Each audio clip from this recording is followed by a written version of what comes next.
साथ ही आदरणीय प्रोफेसर संपत सिंह जी, पूर्व मंत्री, हमारे आदरणीय पूर्व मंत्री सुभाष गोयल जी, पूर्व विधायक रामनिवास घोरेला जी, पूर्व विधायक नरेश सेलवाल जी, पूर्व विधायक हमारे भाई रणवीर सिंह धीरा जी, पूर्व विधायक हमारे आदरणीय प्रोफेसर राम भगत शर्मा जी, हमारे भाई धर्मवीर गोयल जी, भाई सुमन शर्मा जी, भाई नरेंद्र योगी जी, प्रेम सिंह मलिक जी, छत्रपाल सोनी जी, बलराज मलिक जी, तेजवीर पुनिया जी, जिला परिषद के पूर्व चेयरमैन राजेंद्र सूरा जी, हमारे प्रधान रामकिशन मलिक जी, विजेंद्र हुड्डा जी, कुलवंत मोर जी, मनोज मलिक जी, विनोद मलिक जी, सरपंच हमारे नौजवान जिनको गांव ने बहुत ही युवा अवस्था में अवसर दिया है, हमारे सुरेंद्र पंगाल जी, किरण मलिक जी, सत्यवान मलिक जी, रणधीर मलिक जी,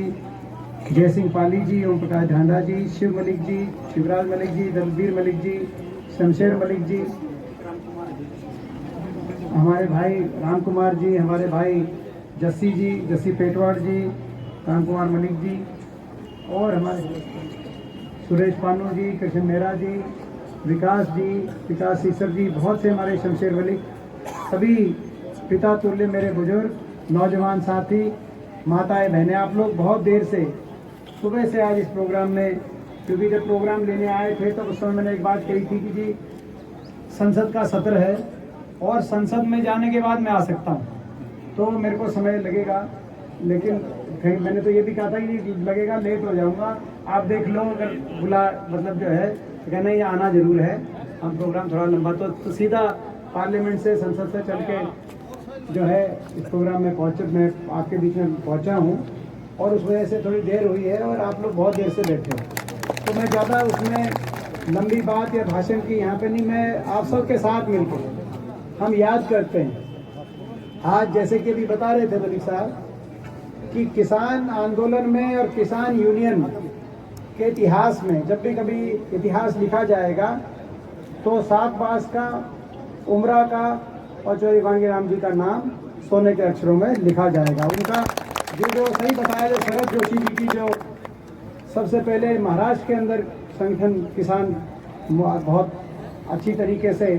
किसान संगठन अगर ने जन्म लिया तो महाराष्ट्र में उसका बड़ा रोल है। शरद जोशी जी का जो नाम, शेतकारी मूवमेंट की जो बात है, और उसके बाद ये उत्तर भारत का जो हमारा इलाका है, इस इलाके में जैसे कि बताया कि भाई शुरुआत करी,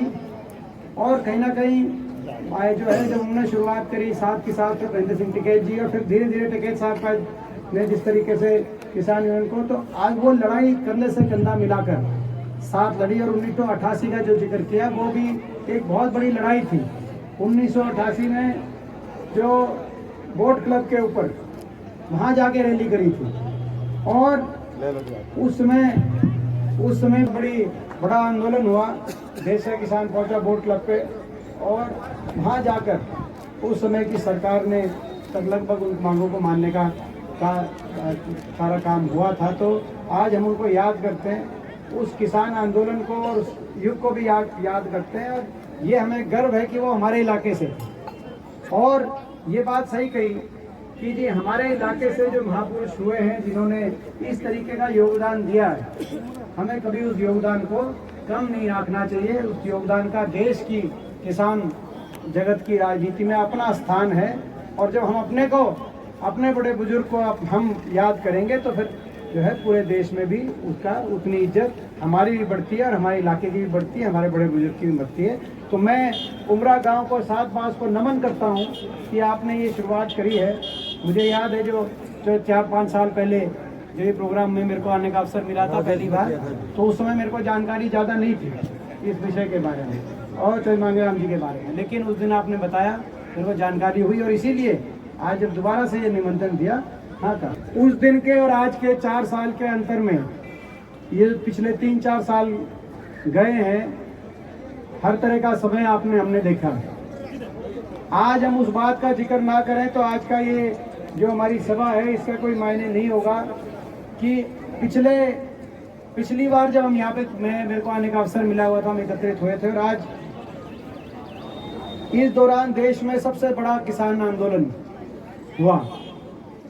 और ऐसा किसान आंदोलन हुआ कि लगभग 1 साल तक किसान को अपना घर बार छोड़ना पड़ा अपने हकों की लड़ाई लड़ने के लिए, और कोई नई मांग के लिए नहीं। पहले तो आंदोलन होते थे नई मांग के लिए। हमारी भी मांग थी, आपको याद होगा 4 साल पहले जब मैं आया था तो एक बात हमने कही थी कि भाई स्वामीनाथन की लड़ाई लड़ेंगे और जो है C2 का फॉर्मूला लागू कराने की लड़ाई लड़ेंगे, ज़्यादा फसलों को स्वामीनाथन में लेंगे, MSP गारंटी के लिए। तो ये तो MSP गारंटी की लड़ाई लड़ेंगे, ये तो वो लड़ाइयाँ थी कि भाई हमें जो है मिल रहा है उससे ज़्यादा मिले। मगर यहाँ पे एक ऐसी लड़ाई लड़नी पड़ी कि जो मिल रहा है वो ना खुसे, क्योंकि सरकार ने जो है जो MSP प्रणाली थी, जो मंडी की व्यवस्था थी, उसमें प्राइवेट कंपनी अदानी ग्रुप और प्राइवेट कंपनियों को उसमें शामिल करने के नियत से सरकार ऐसे कानून लेके आई जिसको देश का किसान उठ के खड़ा हो गया। सबसे ज़्यादा प्रभावित पंजाब, हरियाणा, पश्चिमी उत्तर प्रदेश का किसान था, क्योंकि सबसे ज़्यादा मंडी व्यवस्था देश में है। तो ये हमारे इस इलाके में, यहीं से जो आज खाद्य आपूर्ति के लिए सबसे ज़्यादा खाद्यान्न भंडार भरने का कोई काम करता है तो ये इलाके का, इस इलाके का किसान करता है। हमारा जो सिस्टम बना था बहुत जो है आज़ादी से पहले से ये सिस्टम बनना शुरू हुआ और आज सबसे वेल डेवलप सिस्टम यहाँ का है और इसको लेकर लड़ाई लड़नी पड़ी। और ऐसी लड़ाई लड़ी देश के किसान ने कि मैं समझता हूँ देश के इतिहास में इस लड़ाई का अलग एक जो है जिक्र रहेगा। हमने भी ऐसी अलग अलग संघर्ष देखे, अलग अलग आंदोलन देखे, लेकिन ऐसी लड़ाई 1 साल तक घर छोड़ना पड़ा। ऐसी लड़ाई 750 किसानों के घरों के चिराग बुझ गए, घर उजड़ गए 750 किसानों के, जिनकी लाश जो है टिकरी बॉर्डर से, सिंगू बॉर्डर से वापस आई और ऐसे ऐसे परिवार उजड़ गए और उनको कोई पूछने वाला भी, सरकार की तरफ से कोई आंसू पूछने वाला भी नहीं पाया। यहाँ तक कि देश की संसद में कोई उनको दुख प्रकट करने वाला भी उनके लिए नहीं मिला। हम बोलते थे संसद में, मैं इसीलिए आपको बता रहा हूं कि जो ऐसे समय में जो मैंने भुगता देश की संसद में सांसद होने के नाते, मुझे सौभाग्य भी है और मेरा दुर्भाग्य भी है। आज हरियाणा के से 15 सांसद जाते हैं देश की संसद में, 10 लोकसभा के हैं और 5 राज्यसभा के हैं, 15 में से 14 बीजेपी के हैं। तो मैं सौभाग्य भी है कि मैं संसद में हूँ, राज्यसभा में, लेकिन मैं इसका अपना दुर्भाग्य भी मानता हूँ कि ऐसा समय जो है देखना पड़ा कि जब प्रदेश के किसान पे इतनी बड़ी चोट सरकार की तरफ से मारी गई, तो एक तरफ तो हम पंजाब और हरियाणा मुकाबला करते हैं, भाई दोनों की तरफ दोनों को चोट ज़्यादा पड़ी। कम से कम पंजाब के सारे MP, चाहे कोई कांग्रेस का था, चाहे कोई अकाली दल का था, चाहे कोई आम आदमी पार्टी का था, 3 पार्टियों के MP थे करना पंजाब के, वो सारे MP एकजुटता से खड़े हो गए वहाँ पर कि भाई हमारे किसान पे चोट पड़ रही है। और यहाँ पे हरियाणा में मैंने ऐसा टाइम देखा कि संसद में जब हम उठ के खड़े होते थे कि भाई हमारे भी किसान पे चोट पड़ रही है, तो यहाँ के सारे MP मेरे खिलाफ एकजुटता से खड़े हो जाते थे, मजाक उड़ा। मैं आपके आशीर्वाद से, मेरा भी लंबा तजुर्बा हो गया, उम्र उतनी नहीं है, लेकिन तजुर्बा देश की संसद में आज देखो 43 साल की मेरी आयु है और मैं मगर आपके आशीर्वाद से पिछले 18-19 साल से देश की सबसे बड़ी पंचायत संसद का सदस्य होने का मुझे सौभाग्य आप लोगों के आशीर्वाद से मिला, जो शायद देश में इतनी उम्र में किसी और को नहीं मिला। मैं अपने आप को बहुत सौभाग्यशाली मानता हूँ और मेरे पे बहुत भार है आप लोगों का आशीर्वाद। ये जो 18-19 साल मैंने देश की संसद में बिताए, मैंने हर तरह का समय देखा, अपनी सरकार भी देखी, विपक्ष भी देखा, मगर ऐसा समय नहीं देखा जो एक किसान आंदोलन में देखा। देश की संसद में हर बात पे सत्ता विपक्ष, पक्ष विपक्ष रखा जाता है, बहस होती है, लेकिन उसके बहस के बाद जब बाहर छूटते हैं, जब छुट्टी होती है, तो सेंट्रल हॉल, वहाँ पे हमारी कैंटीन है, वहाँ सारे साथ बैठ के चाय पीते हैं, खाना खाते हैं, किसी भी पार्टी का कोई भी दल का हो, आपस में बतलाते हैं और जो है जैसे किसी भी जगह होता है और अपना उसके बाद घर वापस आते हैं। लेकिन मैं एक साल ऐसा बीता कि देश की संसद में हम जाते थे, सुबह हम कहते थे भाई किसान की मांग मानो, मांग नहीं मानते तो कम से कम किसान मानो, क्योंकि उपद्रवी बताते थे, आतंकवादी बताते थे, पता नहीं क्या क्या बताते थे। तो भाई किसान की मांग नहीं मानते, कम से कम किसान मानो।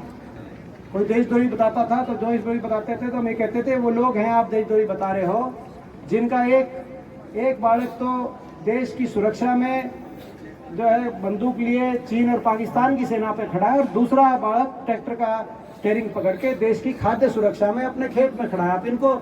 इस तरह से मत बोलो। लेकिन हम बोलते थे, हमारी बात सुनवाई नहीं होती थी। फिर मैंने कहा भाई चलो किसान की बात नहीं मानते, किसान नहीं मानते, इनको इंसान मानो, देश का नागरिक मानो। कम से कम किसी आंदोलन में किसी की तबीयत भी खराब हो जाए तो प्रशासन शासन हिल जाते हैं। यहाँ पे हर रोज सब वापिस जा रहे हैं, इतना लंबा समय हो गया, कोई खड़े होके कोई कम से कम संवेदना प्रकट कर दे, कोई सहानुभूति के दो शब्द कोई मंत्री बोल दे, कोई सांसद बोल दे। लेकिन मजाक उड़ाया जाता था, मखौल जो है मजाक उड़ाया जाता था, खिलियाँ उड़ाई जाती थी। और जब ये ऐसा समय देखा, मैं आपके बीच में नहीं कहूँगा तो कहाँ कहूँगा, जो मैंने समय वो भुगता है, मगर ऐसा समय देखा कि उसके बाद किसी के साथ बैठ के पानी पीने का भी जी या चाय पीने का जी नहीं करता था। वहाँ पे अपनी बात रखता था भाई। और जैसे ही संसद का से छुट्टी होती थी, गाड़ी में बैठ के सीधा अपना किसी न किसी धरने पे आते थे, किसी घर में जाते थे जिसका घर का कोई घर उजड़ा हो। ऐसा अकेलापन और ऐसा समय मैं ये मानता हूँ भगवान किसी को ना दिखाए। ऐसा समय भी देश के प्रजातंत्र में, और केवल ये कसूर था कि भाई आपकी बात वहाँ पे रखने की मैं कोशिश करता था, इससे ज़्यादा कोई और। तो मगर ये मैं ज़रूर कहता हूँ, मगर अपने इलाके को, देश के किसान को, अपने बड़े बुजुर्गों को, अपनी जो है महिला शक्ति को मैं नमन करता हूँ कि वही देश की संसद थी जिस संसद में मजाक उड़ाते थे मेरा, वही देश की संसद थी। 1 साल तक 750 घरों के चिराग बुझ गए, लेकिन आपने अपनी ईमानदारी की लड़ाई, अनुशासन की लड़ाई, शांति प्रिय तरीके से लड़ाई में आपने अपना संघर्ष जारी रखा। और वही देश की सरकार थी जो इतने बड़ी जो है तानाशाही से चल रही थी, उस सरकार को झुकना पड़ा, प्रधानमंत्री जी को आपकी बात माननी पड़ी। और वही देश की संसद थी, उसी संसद में मेरे बड़े बुजुर्गों की वजह से इतना जो है आपने जो हौसला बढ़ाया कि अब उस संसद में जाते हैं तो वही सांसद है मजाक उड़ाने वाले, कहते हैं दीपेंद्र तू ठीक था भाई, और छाती चौड़ी हो जाती है। वहाँ पर छाती चौड़ी हो जाती है और गर्व से जाते हैं कि भाई ये तो एक लड़ाई लड़ी, बहुत बड़ी लड़ाई लड़ी, और एक बहुत ऐसी सरकार से लड़ाई लड़ी जिस सरकार से कोई लड़ाई जो है मैं समझता हूँ कोई लड़ने की सोच नहीं सकता। ये हमारे इलाके का इतिहास है, ये हमारे इलाके के बड़े बुजुर्गों का, ये इस इलाके की धरती में, हमारी मिट्टी में ये ताकत है। ये कोई छोटी बात नहीं है। और भुगत रहे हैं उस ताकत की वजह से, वो जो है उस संघर्ष की वजह से अभी भी सरकार के कहीं ना कहीं निशाने पे, इसमें कोई दो राय नहीं है। कहीं ना कहीं सरकार की जो नीतियाँ आ रही हैं, जय जवान जय किसान का ये इलाका है। अभी कभी मांगे राम जी को याद कर रहे थे तो उसमें उनकी भी जब जीवन की कथा थी तो उनकी कथा में पहला जो चैप्टर था वो फौज से शुरू हुआ। तो इस इलाके को जो है खेती बाड़ी ने और फौज ने इस इलाके को, फौज के माध्यम से हमारे इलाके को ऊपर उठने का काम हुआ है। अब खिलाड़ियों के माध्यम से इलाका हमारा, तो ये वो इलाका है, जय जवान जय किसान जय पहलवान का इलाका है। लेकिन अब देख रहे हैं कि आंदोलन के बाद किस तरह की नीतियां सरकार लेके आ रही है। यहाँ तक कि फौज की जो भर्ती की भी जो नीति लेके आई है अग्निपथ, वो किस तरह की नीतियां लेके आ रही है। कई चीज़ें आपको कहने की और मेरे को कहने की जरूरत नहीं, लेकिन आपको भी पता है, मेरे को भी पता है, तो कोई बात नहीं। वो हम जो है ये संघर्ष जारी रहेगा, आज नहीं तो कल। मैं समझता हूँ कि ये जो सच है, सच हमेशा जीतता है। किसान आंदोलन में एक चीज़ हमने सीखी कि सच की कभी ना कभी जीत होती है और सच हमेशा ऊपर आता है, और यही मुझे विश्वास है। और सबसे दुख की बात ये है कि हरियाणा प्रदेश में ऐसी सरकार बैठी है,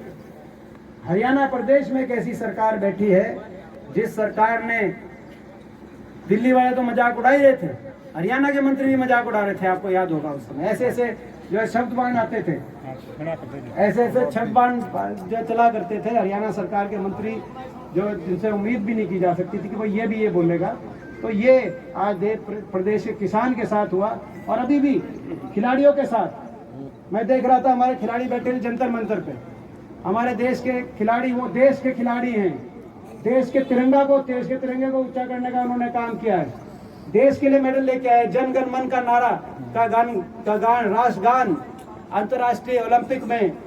कॉमनवेल्थ में एशियाई खेलों के अंदर उन खिलाड़ियों की बदौलत वो उस गाने की गूंज दुनिया कोने में गई, कोने कोने में गई है। आज वो अपने हकों के लिए बैठे हैं। तो हमारे जो एक भाजपा के जो सांसद हैं वो कह रहे हैं कि एक विशेष राज्य से, एक प्रदेश से हैं, और आगे भी कुछ कह रहे हैं।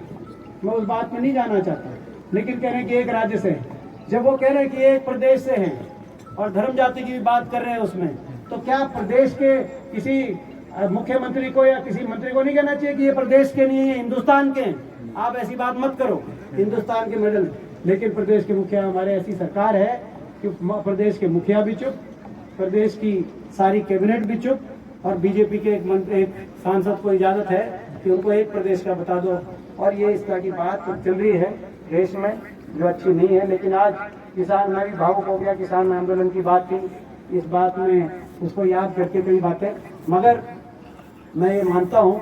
कि प्रदेश का, तो जहाँ तक सरकार की बात है, हरियाणा प्रदेश की, ये सरकार तो आपने देख ली अच्छी तरह से। आज हरियाणा, ये इस सरकार के बदौलत हरियाणा देश में बेरोजगारी में नंबर 1, भ्रष्टाचार में नंबर 1 और महंगाई ने हर घर का बजट बिगाड़ दिया। किसान से लेकर बड़े बुजुर्ग तक सड़क पर इस सरकार ने नाम